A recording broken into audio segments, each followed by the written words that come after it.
Muito boa tarde a todos, caríssimos ouvintes, estimados amigos e irmãos amados, em nosso Senhor Jesus Cristo.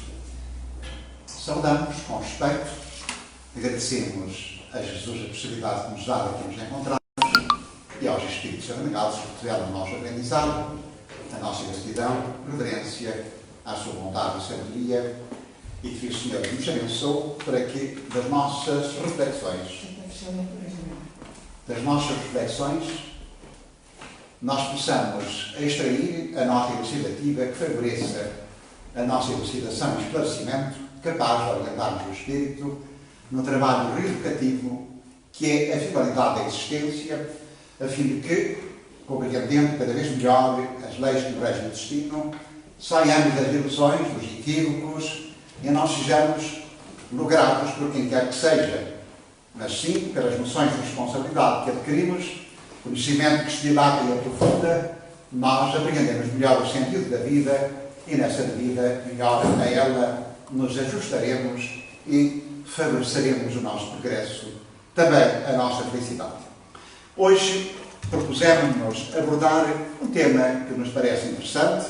Peço desculpas se porventura não abarcar com a profundidade que ela encerra, mas enfim, pensamos dar-lhe a visão possível que fomos capazes de extrair da doutrina espírita e de modo a que ela possa, de facto, contribuir para aquela nota elucidativa de que falámos na nossa nota introdutória.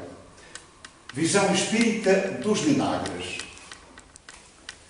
A doutrina espírita, como sabeis, decorre dos factos que estudou, aprofundou e investigou, dos quais extraiu concepções, formulou conceitos e pôde dar-nos a conhecer, depois destes factos, uma filosofia, uma concepção doutrina religiosa e, na ordem, ou melhor, uma concepção religiosa que tem por fundamento a moralidade, de modo a que, por essa via, nós pudéssemos apreender o sentido e construir a nossa educação espiritual. Então, começa a doutrina espírita, e neste caso, Allan Kardec, o eminente codificador, por falar-nos do conceito de milagre. Dizer coisa extraordinária, coisa admirável de ver-se. Hoje, um ato de poder divino, contrário às leis da natureza. Isto é a concepção moderna. E mostra-nos que o milagre tem um caráter insólito, é algo não visto ou nunca visto e, consequentemente, para o qual não encontramos explicação. Racional, pelo menos. Ora, continuando a estudar este assunto, Allan Kardec vai elucidar-nos com precisão uma percentagem elevada dos factos que são designados por superstição, sobrenatural ou maravilhoso, não é verdade, são decorrentes da manifestação da existência dos espíritos, da sua manifestação ou interrelação com o mundo corpóreo e de que, não compreendidos na sua dimensão, no seu modo faciente ou na sua lei que a eles preside ou que os explica como é que eles se operam, leva a maioria dos seres humanos, por razões que aqui aduzimos, muitos deles por compreensão deficiente e incapacidade de sair dos condicionamentos sociais e incapacidade de compreendê-los por carência de recursos intelectivos, e se tomam como verdades aquilo que os outros dizem. Consequentemente, essas são as pessoas de boa fé, mas sem capacidade para entender e que aceitam tudo aquilo que os outros lhe dizem. Logo, responsabilidade para quem poderia esclarecer-los de forma clara e, consequentemente, ilude ou engana, ou porventura também não sabe e induz os outros ao mesmo erro em que se encontra ou persiste. Há ainda aqueles que rejeitam estes factos ou não querem esclarecê-los de forma clara, face a um entendimento porventura mais lógico e racional que eles já tenham, mas por má fé negam-nos. Porque aceitá-los era colidir com os seus interesses imediatos, interesses de ordem material, e, consequentemente, tirá-los dos pedestais em que se colocaram, e, nessa medida, é imperativo continuar a negá-los e atribuí-los ao poder divino. É mais fácil. E porquê? Porque também não se compreende que, ao atribuí-los ao poder divino, mostram que enquadram-nos nas leis divinas, leis naturais, que são, na realidade, a expressão da vontade de Deus, já que nada acontece no universo que não seja decorrente da vontade de Deus, que se manifesta, revela, orienta e conduz em todos os domínios da natureza, segundo essa vontade, sobre o que nós chamamos leis naturais ou leis divinas, que nós chamamos, porque os espíritos superiores assim nos o ensinam. Vamos então dar alguma nota destes factos. São muitas vezes designados de feiticeiras, as pessoas que intervêm na sua execução, são chamados de maravilhoso, sobrenatural, e cria-se um campo de superstição de que se aproveitam muitos outros e muitas outras seres humanos para explorar essa crendice e induzir em erro os seus semelhantes, por vezes carentes de paz, de amparo, de auxílio, de esclarecimento, de conforto, e em resposta às suas inquietações, e são ainda explorados por essas almas que têm a arte de iludir e enganar, indiferentes ao respeito perante os seus semelhantes. Ora, esses factos de todos os tempos, a doutrina espírita tomou-os como matéria-prima e investigou-os. Não os aceitou, diríamos assim, de bandeja, e não os aceitou porque lhe dissessem que eles existiam. Foi investigar. Da investigação, pôde concluir que esses factos são resultante da intervenção dos espíritos, que são os seres humanos emancipados da estrutura física, os chamados mortos, que, vivendo no mundo espiritual, na existência espiritual, na verdade, nesse mundo que é primeiro na ordem das coisas, vivem e interagem com os seus semelhantes no plano físico.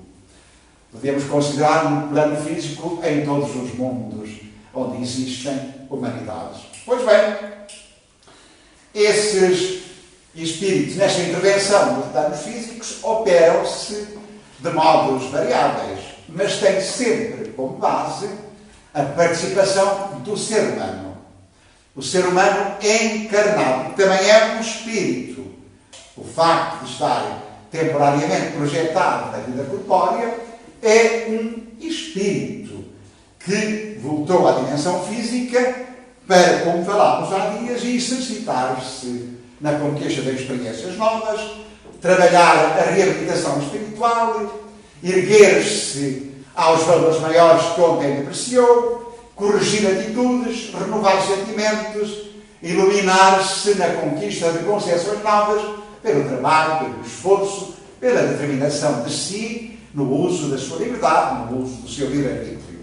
Consequentemente, os mundos encarnado ou corpóreo e desencarnado estão sempre em constante relação. Poderíamos nós dizer que muitos dos factos sociais ou ocorrências que se operam no meio social têm, diríamos assim, como participantes e agentes influenciadores, por vezes, com grande determinação, espíritos desencarnados, e que influenciam, induzem, perturbam, lesam e estimulam os homens, por vezes, a muitos disparates e a muitas asneiras, neste caso os menos esclarecidos, menos bem formados, não moralizados, enquanto que os mais esclarecidos, enobrecidos no amor e na sabedoria, esses trabalham sem cessar para conduzir-nos a todos à prática do bem, de modo a que realizemos a superior finalidade da existência, que é o de educarmos-nos, ou seja, moralizarmos para aprendermos a viver cada vez mais segundo o que somos, espíritos. e, consequentemente, dominar a animalidade, superar a matéria e aprender a interagir com os outros na pauta do bem, da verdade, da justiça, fomentando a paz, a concórdia, a fraternidade. Essa é a missão dos espíritos nobres. Pois bem, posto isso, nós encontramos muitos seres humanos, diríamos quase todos nós somos, em termos latos, que são médiuns. Seres humanos, não é verdade, encarnados, que captam pensamentos e emitem pensamentos. O simples facto de captar e emitir pensamentos, mesmo que eles não tenham consciência, isso não obsta, diríamos assim, a que o fenómeno se opere, se verifique e que, por esta razão, podemos dizer, em termos gerais, que somos todos médiuns. Há, contudo, seres humanos que se apresentam na existência física com qualidades específicas, ou aptidões específicas, ou ainda faculdades específicas, pelas quais eles podem servir de intermediários à manifestação dos espíritos desencarnados.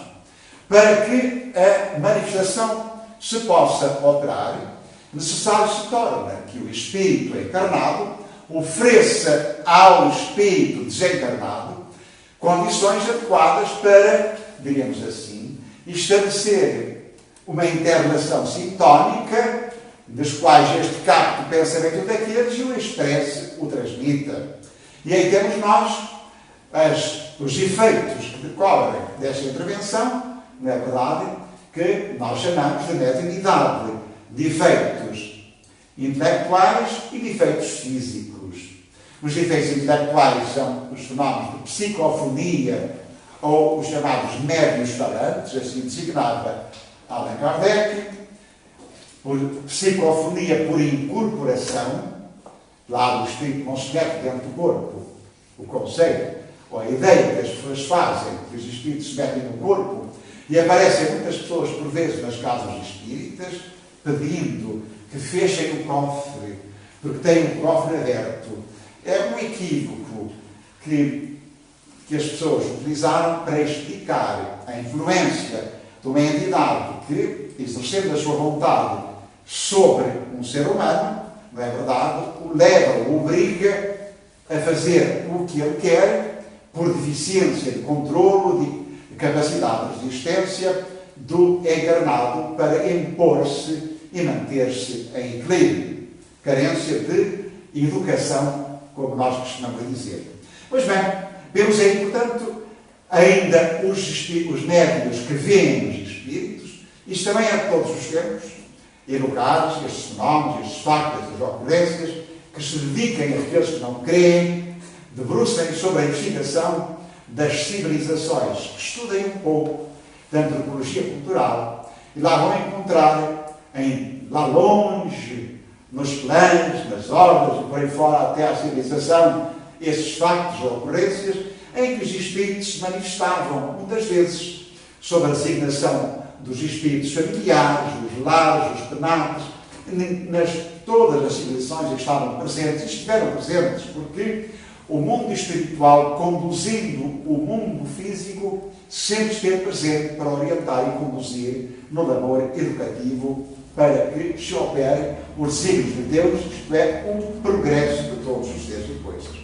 Podíamos nós ir mais longe e dizer que a espiritualidade intervém em todos os domínios da natureza, desde o átomo até ao ser monocelular e aos anjos, às galáxias, tudo é dirigido, orientado e conduzido pelas entidades sublimes, venerandas, que conduzem, orientam e trabalham para que se realize a superior finalidade dos filhos de Deus, já que toda a criação tende para uma superior finalidade. Nada foi criado ao acaso. Pois bem, continuando a nossa nota investigativa dos fenómenos, verificamos que há os fenómenos de evidência, espíritos encarnados, seres humanos, homens ou mulheres, podem ver os espíritos, os observam, quer durante a noite, quer durante o dia. Neste caso, por um fenómeno de lucidez, eles podem, emancipando-se, criando um estado alterado de consciência, penetram não com os olhos físicos, mas agora com os olhos da alma e veem os espíritos nas várias condições em que se podem encontrar, por uma condição específica existente em que os espíritos desencarnados e encarnados podem combinar, diríamos assim, criar uma frequência específica capaz de permitir que esta visão se opere. Esse também fenómeno é de todos os tempos e lugares.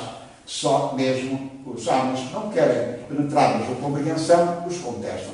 Temos ainda outros fenómenos de psicografia. Muitos de nós, sem que disso nos apercebamos, por vezes escrevemos sobre a forma inspirativa ou inspiradora em que amigos chegam junto de nós e nos inspiram. E não surpreendam isso, porque as entidades abnegadas, tutoras das nossas almas, não é verdade, todos nós temos um tutor que nos ama e trabalha para que nós realizemos a sua finalidade da ação educativa da existência, esse admirável tutor, chamado anjo da guarda, não é verdade, tem possibilidades de interação constante connosco, ele nos inspira, ele nos orienta, ele nos tutela e guia, sem, contudo, tolher o uso da nossa liberdade, para que nós tenhamos o mérito das nossas escolhas, o mérito das nossas opções.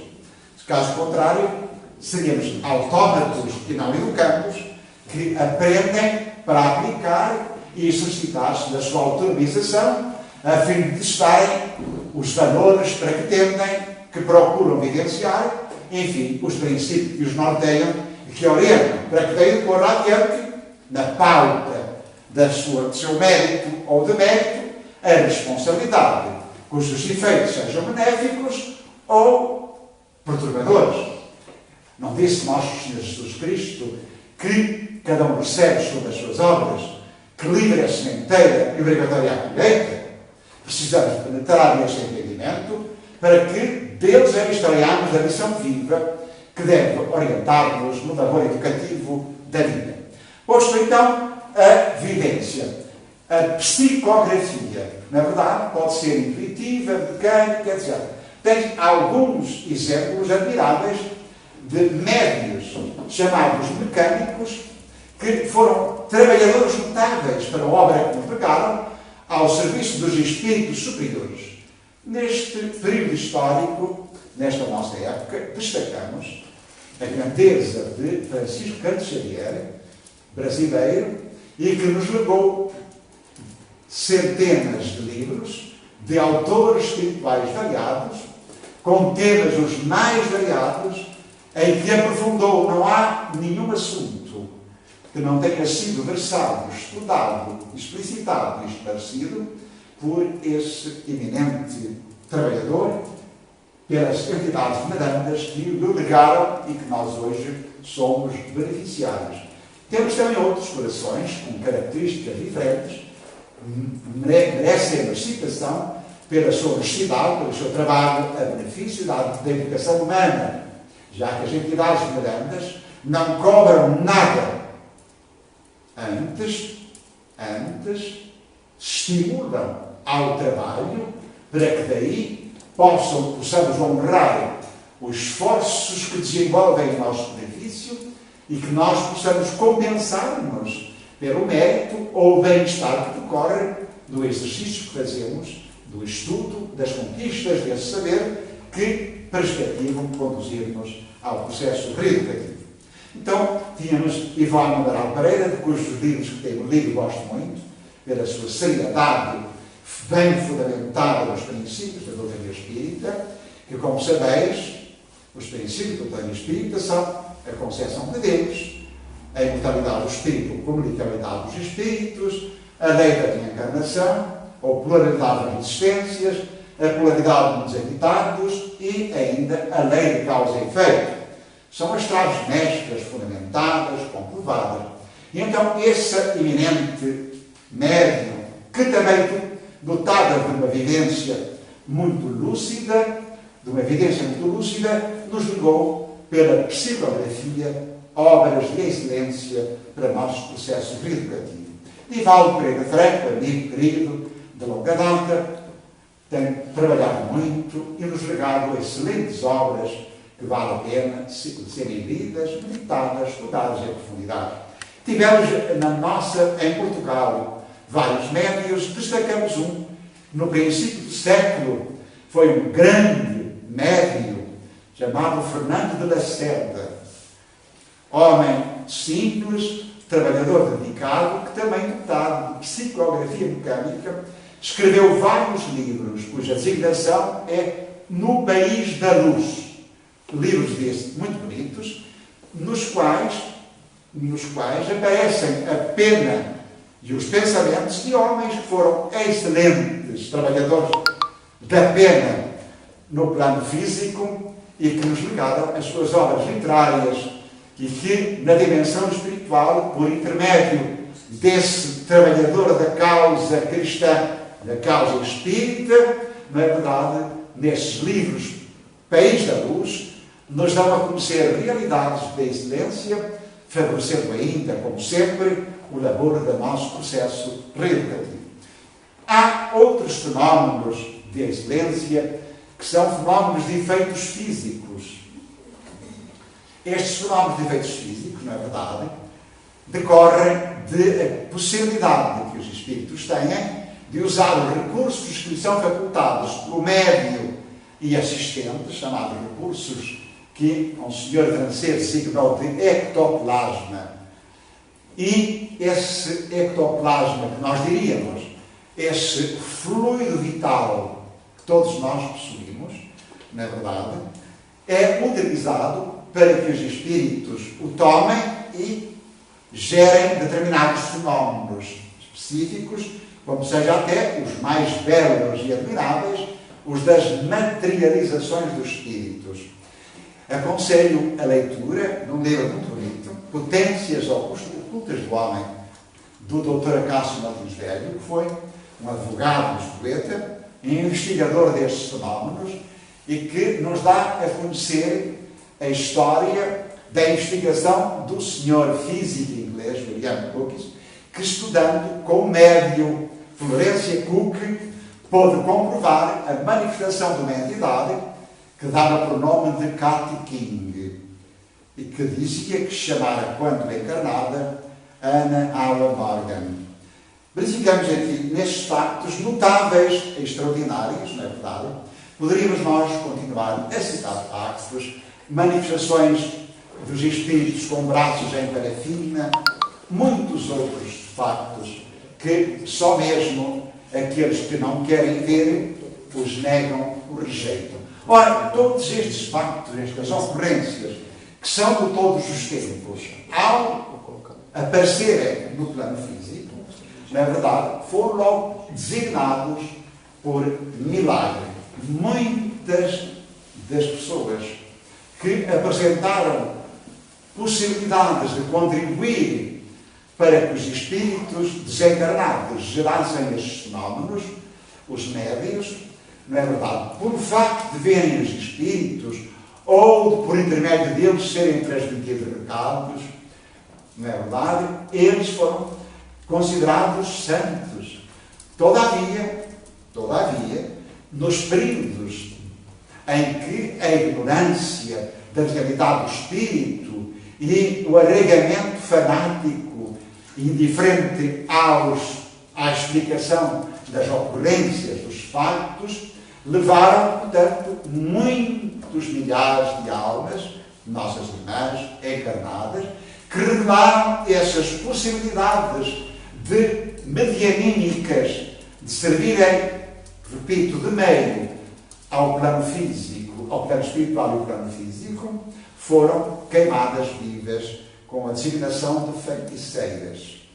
Isso deve-se, repito, ao fanatismo religioso, à cegueira humana, à incapacidade dos seres humanos, ou má fé, de, em vez do estudo dos factos que decorrem das leis da natureza, estudando-os, analisando a sua metodologia e recolhendo-lhe o fundamento lógico para comprovar a realidade do espírito, a sobrevivência da alma e a realidade da vida imortal, na verdade, queimaram essas almas. Todos conhecemos, em destaque, Joana d'Arc, que ouvia as suas vozes. Todos conhecemos muitos milhares de corações que foram queimados por aceitarem, por revelarem essas possibilidades. Ainda hoje, por exemplo, quando eu disse a uma colega de trabalho que era espírita, ela, arraigada à sua concepção religiosa, não cito a não criar animosidade ou antipatia, já que respeitamos todas as religiões e não formulamos juízos depreciativos de nenhuma, porque no uso da sua liberdade, o ser humano tem todo o direito de escolher o que quer, seguir o que quer. Não pode, todavia, evocar que desconhece a realidade ou, se não se importou com ela, de buscá-la, não pode evocar, quando de volta à direção do espírito, que não teve no mundo a nota elucidativa ou os factos que podiam mostrar quem é, elucidá-lo e ajudá-lo a melhor compreender os porquês da existência. Pois bem, e a senhora disse-me, quando eu disse que era espírita, ou melhor, que perfilhava, estudava a doutrina espírita, ela disse: vou trazer um crucifixo, vou colocá-lo na cabeça para dizer que eu te renego Satanás. Verificamos que esta superstição, esta carência de entendimento, persiste na nossa sociedade. Observamos muitos dos seres humanos, e eu já tive a possibilidade de estar mais que uma vez na televisão, há uns anos atrás, para falar do espiritismo. E verificava que os responsáveis de programas escolhiam para falar do espiritismo psiquiatra, um sacerdote ou um parapsicólogo. Evidentemente, nós não temos nada contra isso. Só lamentamos é que o ser humano ainda não aprendeu a ser honesto intelectualmente e destacar, acima de tudo, o amor à verdade e ao bem. Não conhecer algo é absolutamente legítimo, mas é honesto e eu não sei. Agora nós irmos para uma televisão falar do que não sabemos e ainda formular juízos depreciativos e confundir espiritismo com manifestações mediúnicas ou confundir espiritismo com o sobrenatural e maravilhoso é dar aso à superstição que a própria ciência já venceu e superou, posto que caiu na incredulidade e não quis avançar no estudo dos factos, onde encontraria o filão admirável que lhe ia demonstrar, diríamos assim, que a natureza não se limita à concepção da terra e da matéria. Ela se estende ao infinito e o ser humano está longe de entender e abarcar todos os quadrantes da natureza. Importa então ainda considerar que essa concepção, esta compreensão deficiente destes factos ou dos fenómenos vistos e ocorridos vezes em conta por essa humanidade ao longo dos anos, ainda hoje, no século XXI quase, continuamos a negá-los, a rejeitá-los. E há muita gente que nós conhecemos que vem à casa espírita, por vezes regastada por fatores perturbantes, decorrentes de influenciações espirituais, não é verdade? E que são obrigadas a esconder, não podem dizer que foram à casa espírita, nem podem sequer dizer que perfilham um ponto de vista sobre o futuro, sobre a vida imortal, sobre a finalidade da existência, enfim, sobre os valores da alma e do espírito, porque logo são taxadas, não é verdade? De feiticeiros, de falsos crentes, etc, etc, etc. É necessário que nós aprendamos a não negar o que não sabemos. É necessário que aprendamos a debruçar sobre o estudo das coisas. É mais aquilo que nós não sabemos do que aquilo que sabemos. Já Sócrates, 4.000 e tal anos antes de Jesus, nos dizia na sua admirável sabedoria que só sabia que nada sabia. Importa então que aprendamos a estudar com seriedade. Muitos foram os homens eminentes que se debruçaram sobre o estudo dos factos espíritas. Homens de todos os quadrantes do saber estudaram e investigaram com seriedade e, consequentemente, muitos dos quais vieram confessar que os factos falaram e a sua incredulidade perante os mesmos foi vencida, porquanto não há dúvida. Eles adquiriram a convicção profunda na análise que fizeram de que o homem é um espírito que sobrevive à morte física e que, intervindo constantemente no mundo corpóreo, gera múltiplos efeitos, que são chamados fenómenos mediúnicos ou factos espíritas. Por outro lado, há ainda outro ponto a considerar. O simples facto de o homem o espírito estar metido num escafandro de ordem física, não quer dizer que ele esteja preso, amarrado a esse corpo. Ele sai desse corpo por via artificial ou natural. À noite, o corpo dorme para repousar, reconstituir energias e deixa o espírito livre para buscar instruções, elucidações, amparo imenso que se desenvolve a benefício do ser humano encarnado. Muitos dos entes amados que temos na dimensão do Espírito aproveitam este momento para virem ao nosso encontro, para consolar-nos, confortar-nos, abraçar-nos, instruir-nos, enfim, encorajar-nos, porque a sua visão alargada, demonstrando-nos a finalidade da existência, mostra-nos a necessidade imperativa de sermos corajosos, pacientes, tolerantes, indulgentes, isto é, de suportarmos as dificuldades e as lutas com a coragem necessária, porque elas fazem parte do plano da nossa existência e se tornam de capital importância para o progresso do espírito. E nós, por vezes, ao voltar ao corpinho, diz: esta noite eu sonhei, eu tive um sonho. É lógico, nós podemos fazer uma interpretação de sonhos de vários modos. Contudo, Allan Kardec nos elucida, no capítulo do Livro dos Espíritos, Emancipação da Alma ou dos Espíritos, diz que o sonho é uma indicativa de que nós nos emancipamos, saímos à ação redutora do corpo e penetramos na dimensão espiritual. Há muita gente que tem passado por experiências do chamado quase-morte, o IQM, e que conta as experiências do que passou, ou o que se viu, onde se encontrou, as experiências adquiridas, as marcas escolhidas, etc. Todos esses factos, ocorrências, e que eu podia continuar aqui a descrever, são chamados factos anímicos.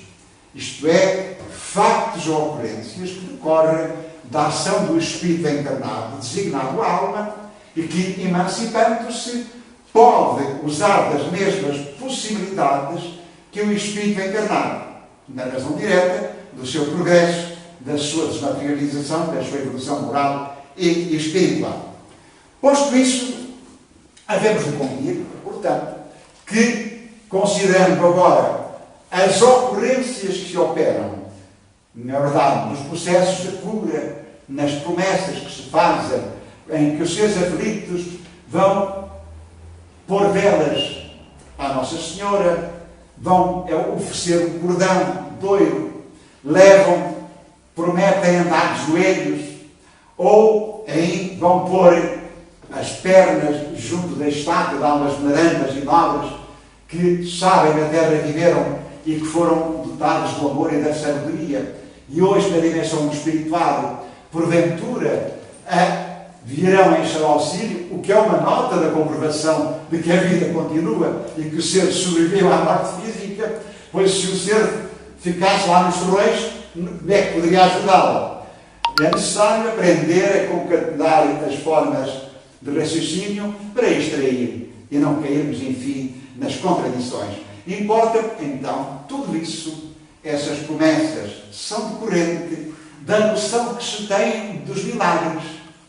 Lá na minha aldeia até existe a Senhora dos Milagres, não é verdade? Em que as pessoas vão oferecer isto: Senhor, se tu me fizeres, eu sou pobre, tenho carência profunda de meios, mas se tu me ajudares a encontrar um bom emprego para que eu ganhe o suficiente para dar resposta à minha família, eu prometo vir de joelhos e andar, enfim, lá, a dar cabo dos meus joelhos que me são necessários para eu andar e dar resposta no trabalho que me é oferecido, eu te peço que me ajudes, eu prometo.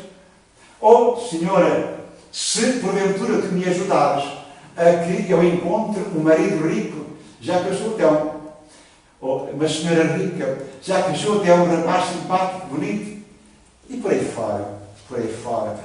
E aqueles casos das mães aflitas, onde a dor lancinante desgasta as almas ao verem os filhos em quadros aflitivos.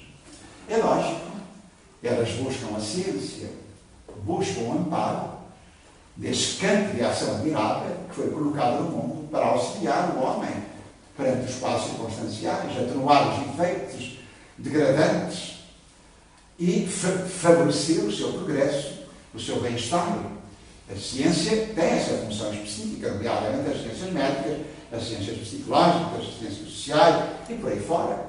Elas são colocadas no mundo para contribuírem para o bem geral, para a saúde, o bem-estar dos seus semelhantes. Mas quando o ser humano não encontra resposta aí às suas inquietações e a dor o regasta, a aflição se aglomera, importa considerar que buscam por toda a parte o meio capaz de dar resposta e procuram um milagre. Se há cura, isso foi milagre. Se não há cura, Nosso Senhor não me ouviu, porque se me tivesse ouvido, tinha-se curado.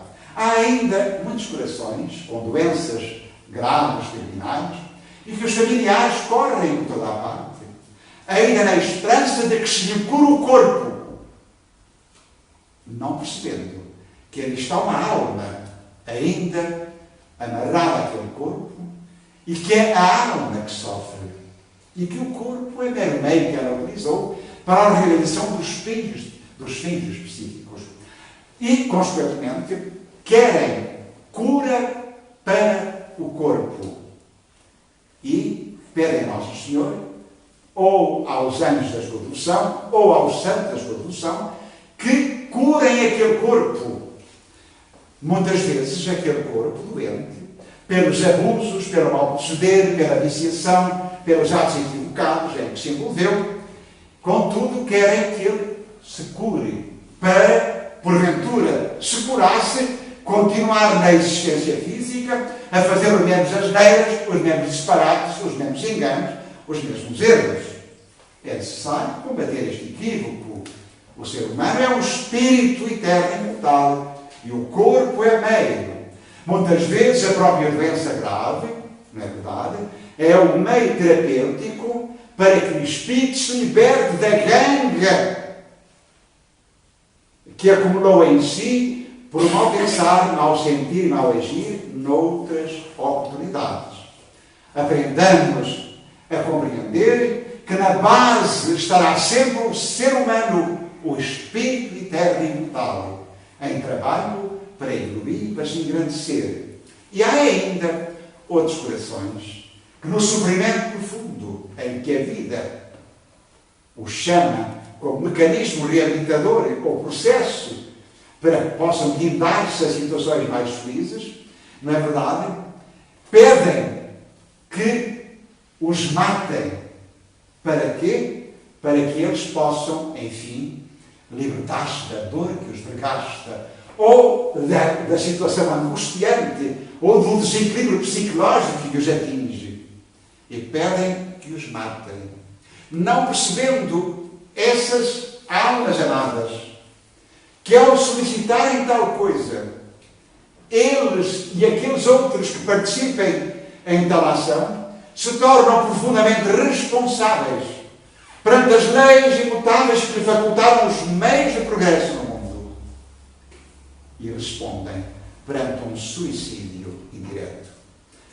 Vendo-se adiante o espírito em quadros circunstanciais bem mais difíceis por séculos de amargura por vezes do que aquele que só lhe exigia coragem, esperança, fé para encontrarem adiante a resultante admirável e grande da sua real e sentida libertação.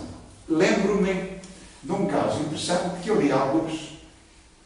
Um indivíduo tinha uma doença grave e, naturalmente, é absolutamente legítimo e imperativo que assim procedamos, passou o seu tempo à procura da terapia capaz para erradicar a perturbação orgânica que o infelicitava. E correu, como se diz, seca e meca. Até que um dia encontrou alguém que disse: meu amigo, eu posso curá-lo. E na realidade, esse senhor pode curar-me, como assim? Eu posso curá-lo. Posso, tenho a terapia capaz que possa, uma vez adotada, levá-lo à libertação do quadro perturbante que o amargura e que o infelicita. Oh, meu amigo, eu lhe agradeço. Melhorar, por favor, conceda-me essa possibilidade. E eu digo: muito bem, vamos começar então a terapia na data X, no local adequado que esteja. E assim foi. E o homem ficou curado. Decorre o tempo. E eis que, umas décadas depois, se encontram na dimensão do espírito. Porque isso é possível. Não suponho que isto é uma fantasia. Se encontram na dimensão do espírito. Saudaram-se: olá, então como vai? Nunca mais ficou doente? Ah, meu amigo, o senhor cumpriu o seu dever. Usou os meios e a sua sabedoria ao seu alcance para me prestar a terapia que eu precisava. E eu, de facto, me curou. Todavia, a doença espiritual, os distúrbios morais e espirituais que eu queria erradicar da alma, pelo sofrimento que me estavam sendo originados por aquela doença, eu perdi esta oportunidade. O Senhor cumpriu o seu dever, mas eu não cumpri o meu. Adiante, estou a trabalhar, preparando-me para voltar a renascer, a fim de passar pela experiência de que me afastei indevidamente, para que ela me traga o benefício, o progresso que eu perspectivo. Importa, então, compreender, corações amados, que não basta que nós façamos uma promessa a quem quer que seja para que encontremos a solução do problema que nos aflige. Necessário entender que cada um de nós está na existência com um plano existencial gizado pela dimensão mais nobre, pelas entidades venerandas, os eminentes educadores que nos facultaram misericórdia de Deus em nosso favor, pois que não há penas eternas, nem o Espírito foi criado para o sofrimento. Há apenas circunstâncias temporárias em que o Espírito se vê obrigado a submeter-se para realizar o seu progresso, exercitar-se na paciência, conquistar coragem, desenvolver, enfim, tolerância, reforço aos testes de fé raciocinada, compreensão de si e do seu destino, aceitação sem revolta, enfim, de modo a que por essa via o Espírito conquiste o processo de desenvolvimento de si e do seu destino e realize as condições específicas das quais trarão a felicidade.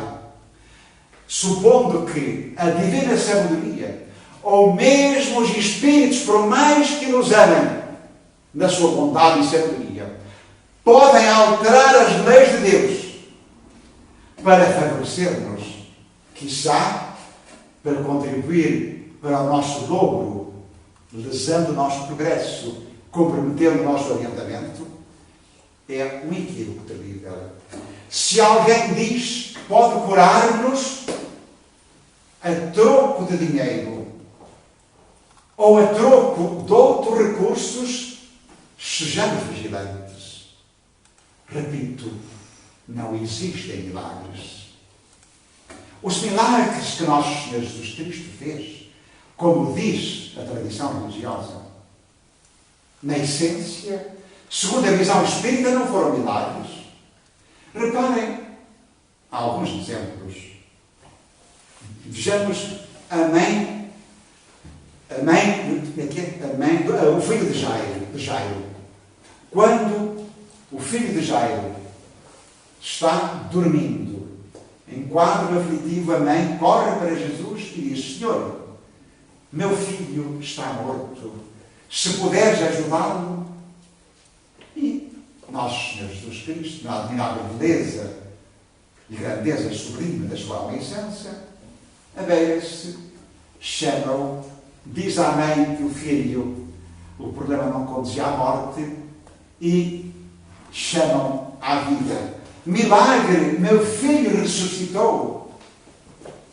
Para nosso Senhor Jesus Cristo, para as almas abnegadas e esclarecidas, comprazem-se na consolação que levam às almas sofredoras, para que as libertam de um quadro lancinante e as trazem à compreensão maior, elucidando-as e conduzindo-as agora ao carreira existencial para que continuem a aproveitar o progresso que a vida favorece. Para os outros, milagre. Mas o milagre seria um ato insólito, contrário às leis de Deus. E é verdade que Deus, se quisesse, podia alterar as suas leis. Mas então iríamos concluir que Deus se tinha enganado. E não era perfeito. O que não é crível, não é aceitável. Então, temos de concluir que temos que encontrar outra explicação. Não a derogação das leis divinas.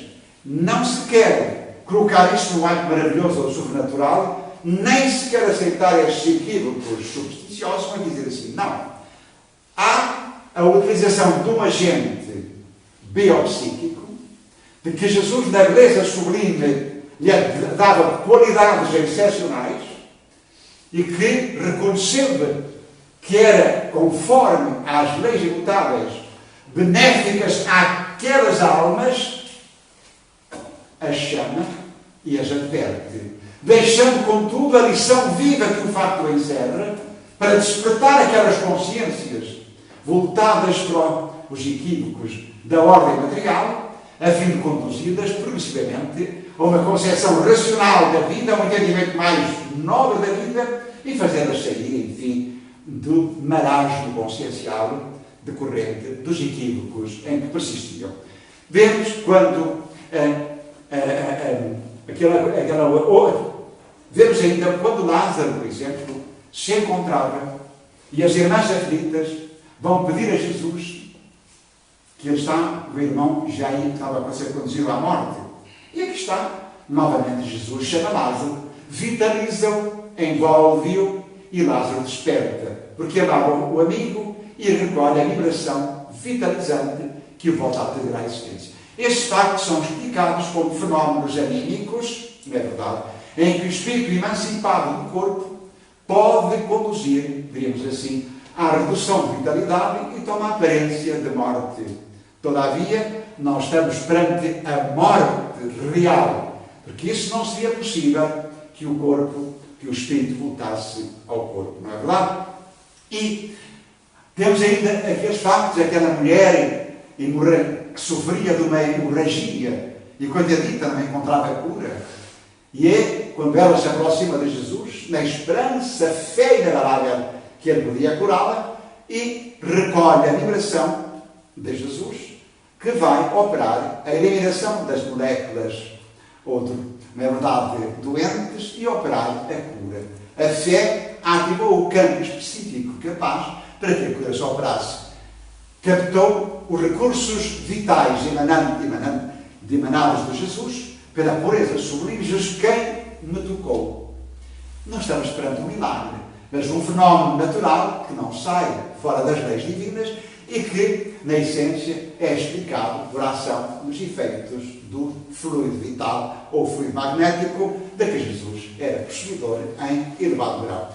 Todas as curas, mãos seguidas, o cego, etc., etc., de que fala o Evangelho, designados por milagres, todos eles estão bem esclarecidos, explicados com clareza racional, não é verdade, na doutrina espírita. Assim, os que amam a verdade e que se interessam profundamente por ela, se debrucem, analisem e, consequentemente, verificam que não é possível que algo exista fora das leis naturais. A resultante, melhor, a consequência que nós podemos extrair, e estou concluindo, é que as leis naturais e divinas são eternas, regendo a vida, o destino e os fenómenos da natureza, não é verdade, em todos os tempos e lugares. O que varia é a compreensão que os homens fazem desses fenómenos. E essa compreensão deficiente ou não esclarecida por má fé, ou ainda por rejeição sistemática da incredulidade que não quer ser dos poleiros em que se coloca para demonstrar os factos da natureza e as leis que a eles presidem, não é verdade? Acha que é belo e mantém-se no seu pedestal de dizer fenómeno sobrenatural, o facto maravilhoso. Não esquecer que o homem, na sua condição evolutiva deficiente, adora o maravilhoso, fica encantado com o maravilhoso, gosta do aparato, porque o aparato não lhe custa trabalho. O trabalho de educar-se, de moralizar-se, de lutar e sofrer, para se fazer humilde, bondoso, manso, pacífico, honesto, leal, honrado, trabalhador, casto, etc, etc, isto exige suor e lágrimas. E o ser humano não quer. É mais importante e fica mais contente. Ele acumula uma soma e entrega ao sacerdote, e o sacerdote, quando ele morrer, diz missas por ele, porque ele vai ganhar o céu. Será o dos pardais, não é isso? Pois bem, então importa compreender que a divina sabedoria, não é verdade, não altera as suas leis ao prazer e ao gosto da alma. Cabe ao espírito o trabalho, o esforço, e esse é o papel da doutrina espírita: esclarecer, instruir e mostrar que, se na realidade o homem estiver realizado o progresso de que é suscetível, consequentemente não precisa de ser advertido pelo sofrimento, para tomar consciência da necessidade de educar-se, de convergir para uma vida nobre e digna, reparar, corrigir os seus hábitos, etc., ele pode encontrar a cura no médico, na casa espírita, na prece de alguém, e encontrará, por certo. Porque chegou o limite, como Jesus, quando chega aquele homem que estava sentado na enxerga: tu não te queres curar? Como posso eu curar-me, Senhor? Respondeu lá: quando eu quiser, enfim, receber o tratamento adequado, outros terão conseguido. E Jesus olha para ele e diz: então, levanta-te, pega na tua manta e vai para casa. A tua fé, teus pecados estão perdoados, tua fé te salvou. O que significa que aquela alma e tantas outras, como o Senhor dizia, eu não te concedo favores. Tu conseguiste integrar-te na obediência à lei e realizaste a superior finalidade educativa do sofrimento e da dor, que te engrandeceu, e tu cultivaste humildade perante Deus, exprimiste reverência e não criaste revolta, e te movimentaste, não é verdade, tendo bem com finalidade maior. Pois bem, então eu concedo-te a possibilidade de encontrar agora a tua cura. Como tantos outros casos do cego, não é verdade? Como tantos. É só ler. A doutrina espírita é clara. Leia-se a Gênese da doutrina, os milagres, na Gênese, e encontrarão uma explicação clara, profunda, elucidativa, para que não haja mais dúvidas e nós todos possamos convergir para o trabalho vivo, acima de tudo, de educarmos. Vou concluir dizendo a todos que me escutam, peço permissão para tanto, relevem a minha ousadia, todos nós que estamos no mundo ainda de prova e expiação, e que passamos por lutas, dificuldades, sofrimentos de várias ordem, antes de procurarmos, seja o que for, debrucemos-nos sobre nós mesmos para verificar se estamos pensando, sentindo e agindo de acordo com os preceitos morais que nosso Senhor Jesus Cristo nos ensinou. Porque a causa determinante da nossa infelicidade reside, antes de mais, em nós mesmos.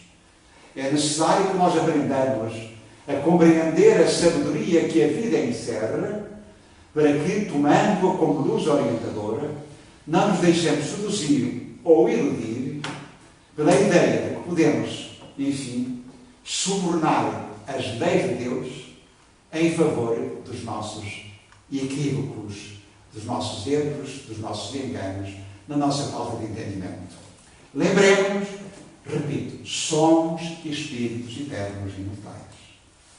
Não dizemos isto ao acaso, mas fundamentado nos factos que são de todos os tempos e pelos quais passamos ao longo das décadas em experiências múltiplas de integração.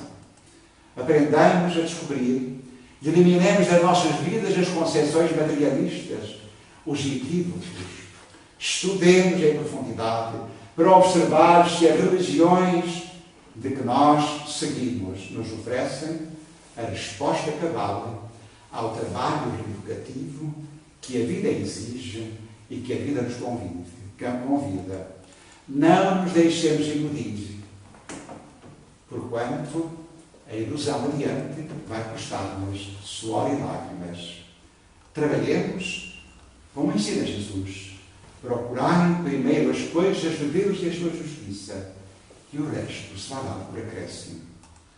Que nosso Senhor Jesus Cristo, a luz imaculada do Senhor, que nos norteia o Espírito, nos fortaleça no entendimento, dilate em nossas almas a coragem, a esperança, uma fé esclarecida, fundamentada na noção do que somos e do nosso destino, de modo a que nós possamos, enquanto estamos a caminho, corrigir, reajustar, reabilitar o que for necessário, a fim de conformarmos com a lei de amor, com a lei divina, e vivermos em sociedade na pauta dos princípios que nos conduzam cada vez mais ao sentido da fraternidade.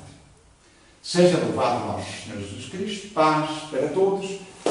2 dias voltaremos a estar aqui, se Deus nos permitir.